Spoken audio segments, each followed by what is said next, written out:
Being tricked is the worst. When I was a kid, we used to do this thing with our Capri Sun juice pouches where we would drink the whole thing, but then we'd blow it back up with some air and we'd give it to somebody and make it look like it was a brand new juice. But then we would just wait as we handed it to them and they realized, oh, this is just full of air.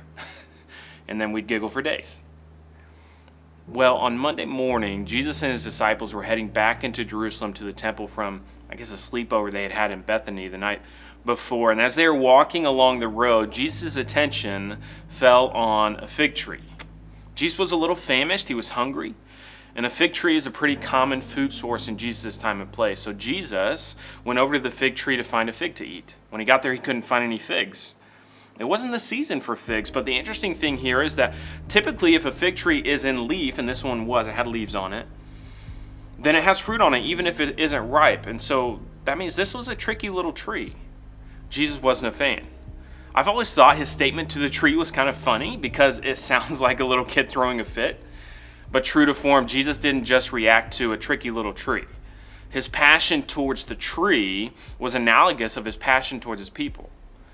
It's not in the text you read, but if you jump forward a few verses to Mark 11, verse 20, you'll see that when they passed by the tree again on Tuesday morning, it had completely withered. You know, people, especially the religious leaders, but people in Israel appeared to be some of the most holy people on earth. Their faith was in leaf. But upon closer inspection, they were a tricky people. The fruit of their faith was nowhere to be found. You know, Jesus makes it clear that he's passionate about condemning the kind of faith that appears religious, but has none of the fruit of the faith present. We aren't called to be tricky Christians, y'all. Jesus has called us to an authentic faith where the fruit of the kingdom can be seen in our life. That fruit is joy and patience and goodness, gentleness and self-control, love, peace, and kindness. It's passionate, authentic faith that Jesus calls us to. And y'all, it's passionate, authentic faith that will call others to Jesus. So Jesus' passion for you led him to curse a tricky little fig tree on Monday morning.